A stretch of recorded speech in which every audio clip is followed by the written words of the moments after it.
L'exposition Suspension, une histoire aérienne de la sculpture abstraite, 1918-2018, se tient dans 2 lieux, simultanément, au Palais d'Iéna où je me trouve, dans cet escalier monumental qui accueille l'œuvre Sphère-Trame de François Morellet. Elle se tient également à Londres, à la Galerie Olivier Malingue, pour un volet parallèle.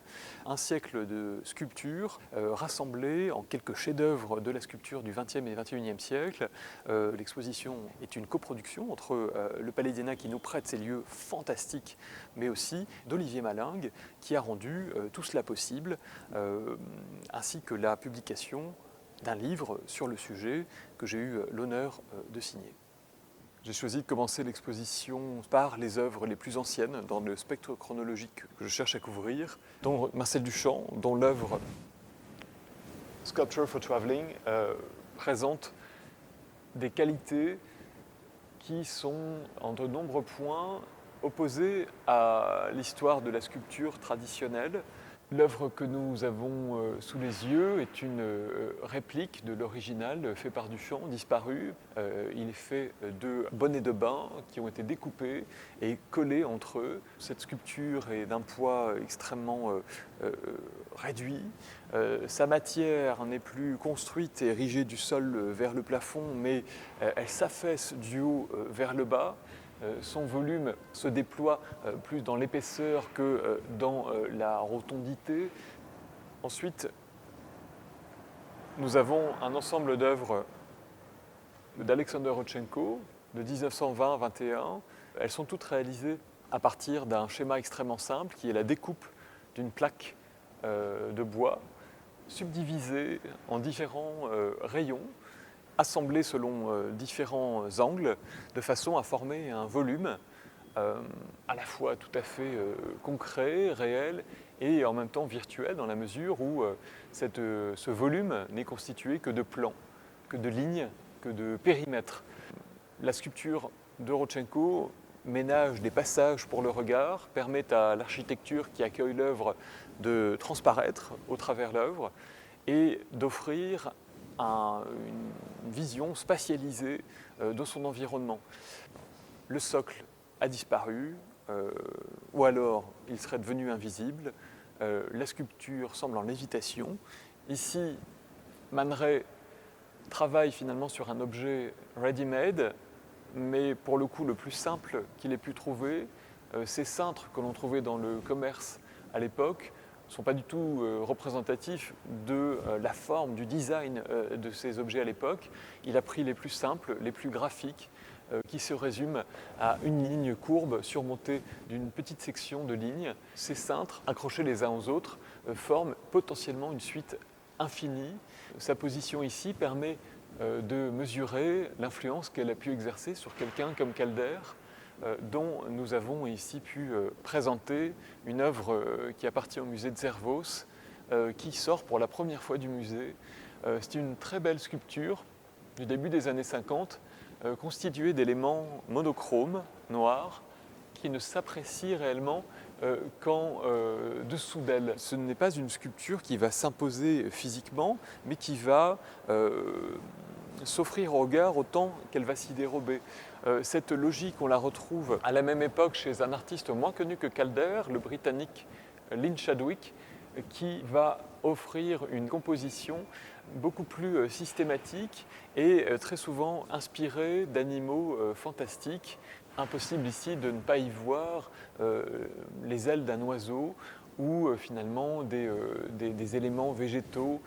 Le blanc permet finalement de compenser l'effet de mouvement et la suspension qui sont déjà des effets fortement spectaculaires. Et c'est à ce titre que la plupart des artistes ont choisi des formes le plus concentrées possible. Ici, Bruno Munari, un des grands inventeurs aussi du mobile, qui développe ses toutes premières inventions en même temps que Calder en 1933. Cette œuvre est un hommage évidemment appuyé à Mondrian, au néoplasticisme. Elle est remarquable notamment par la subtilité et la simplicité de ces éléments qui s'articulent entre eux par le biais de ce simple fil blanc. Et on remarque les effets de décalage qui permettent justement de trouver un équilibre, comme on dit une homéostasie, entre les éléments un équilibre toujours finalement contredit par les mouvements suscités par le moindre déplacement d'air. Utazawa, dans les années 50, va développer une technique très personnelle. On est ici dans une sculpture presque textile où un fil de cuivre est plié et tissé de façon à former cette sculpture inspirée autant finalement de l'abstraction biomorphique, c'est-à-dire d'un langage abstrait qui n'est pas tant inspiré par la géométrie que par la souplesse, les rotondités du vivant. Et cette œuvre résonne évidemment avec les pétales de végétaux. Cette sculpture de Bruno Munari prend une autre direction en utilisant une trame métallique industrielle que l'artiste va plier en créant des courbes, des superpositions et en générant des effets de moiré nés de la superposition des grilles entre elles, du jeu des ombres. Et la légèreté de la sculpture, son côté extrêmement délicat, va lui permettre au fond de suivre les mouvements des courants d'air. Cette œuvre d'Yves Klein, Relief planétaire bleu, a cette qualité de représenter une forme de concision absolue de la sculpture, du volume, la sphère qui allait forcément intéresser Yves Klein, au-delà des tableaux monochromes ou des sculptures. On pense par exemple aux éponges, on pense aussi à cette photographie où le peintre se jette dans le vide. C'est une obsession tout à fait liée à l'époque et qui explique la naissance de ces œuvres. La pluie bleue qui est là échappe aussi à la corporéité, à la densité que l'on peut voir dans la sphère bleue. Elle est formée de lignes verticales, toutes suspendues une à une. Toutes ces tiges sont recouvertes de ce fameux pigment IKB, légèrement pulvérulent. Ici, d'une certaine manière, la pluie semble être retenue, figée, en lévitation. Dans les années 60, Hans Haacke est un des artistes les plus prolifiques du courant cinétique. Il va, en 1964, créer cette œuvre intitulée Wave. Il va travailler sur la dispersion de la matière, sur l'électricité, sur les champs de force. La surface que vous voyez ici va, pour peu qu'on l'active, produire un phénomène absolument magnifique. Une sorte d'hommage à Hokusai. Et cette suspension aérienne va permettre de produire le mouvement, le balancement latéral nécessaire à la genèse du motif. Gertrude Goldschmidt, dite Gego, fuit l'Allemagne nazie en 1938 pour se réfugier au Venezuela, où elle va très rapidement s'intéresser à la réduction formelle, à toutes les méthodes possibles pour simplifier la sculpture.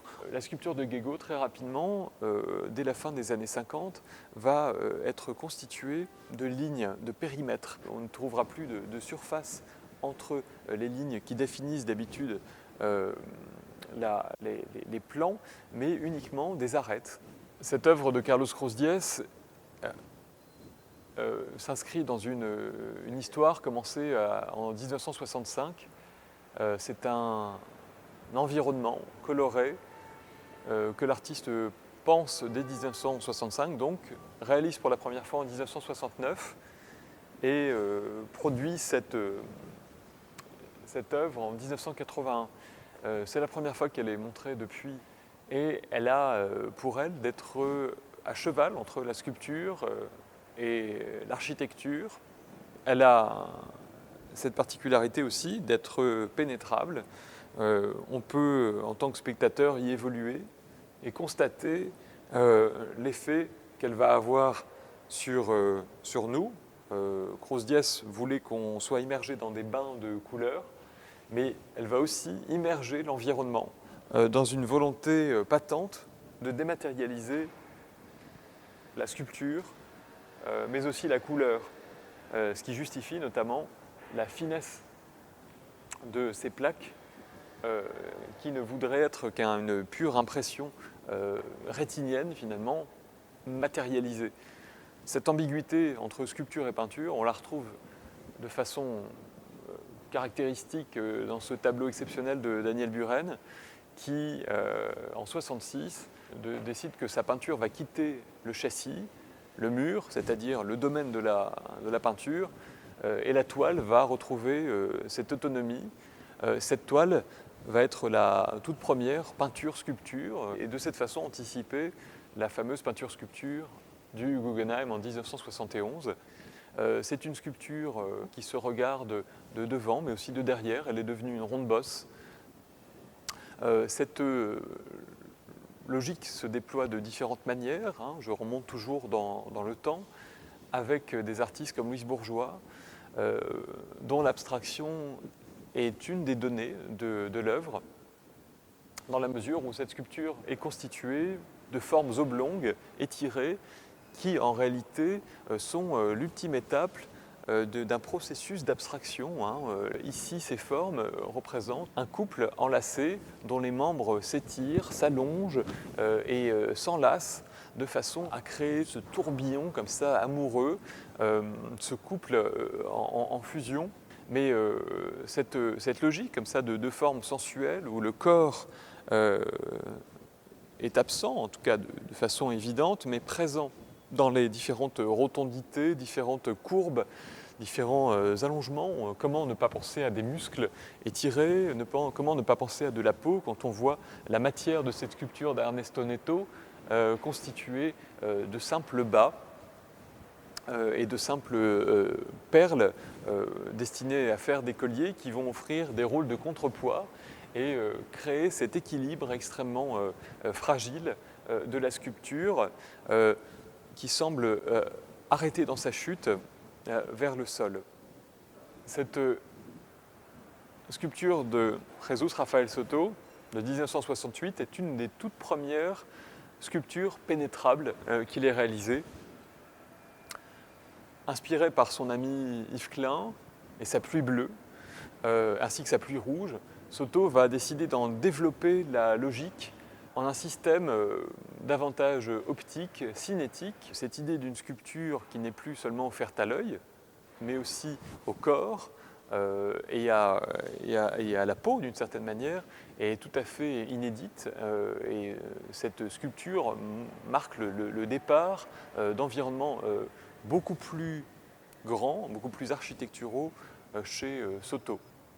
Julio Leparc va déployer dans l'espace exactement la même forme, exactement le même motif, mais le répéter à nombreuses reprises afin de produire cet enchevêtrement, ces plaques d'acier inox suspendues tout à un fil vont réagir de façon extrêmement sensible au moindre courant d'air, mais aussi au jeu de lumière, aux couleurs de l'environnement.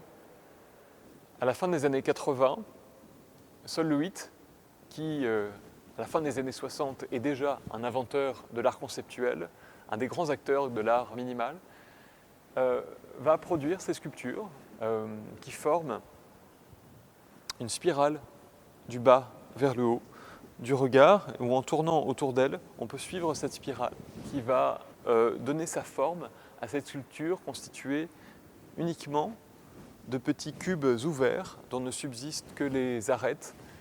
Donc c'est un des grands chefs-d'œuvre de Sol LeWitt qui est présenté ici à proximité d'un autre fondateur de l'art minimal, Robert Morris.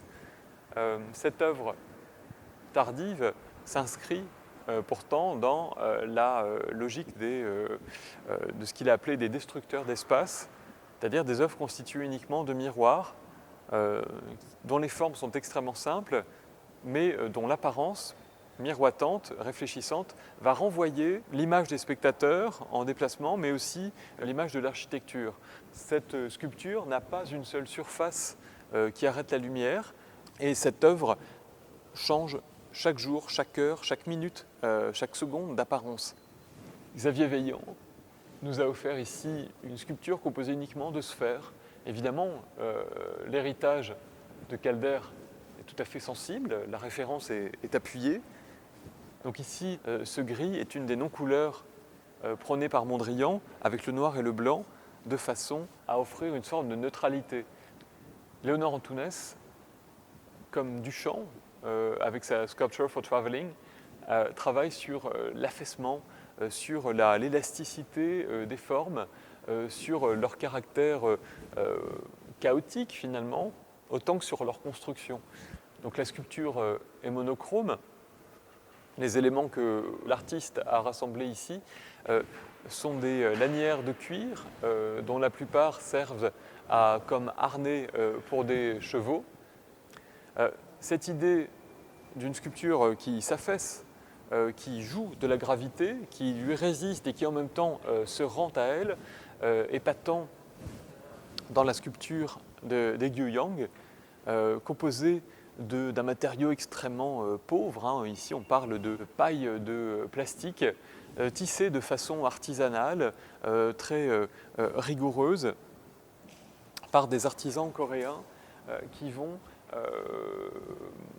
constituer cette sculpture extrêmement simple, composée juste de deux couleurs, le noir et le blanc, un renvoi finalement à des formes folkloriques de la Corée du Sud, mais aussi à une forme d'imaginaire du fantôme asiatique, où ces fibres renvoient finalement à des cheveux, à des visages cachés. Bref, cette forme inquiétante va venir clore cette travée de l'exposition, renforcée par ce système qui la porte et qui permet de comprendre l'importance de la marionnette finalement chez Ego Yang. Petite précision, impossible bien sûr de toucher à ce monument patrimonial exceptionnel français.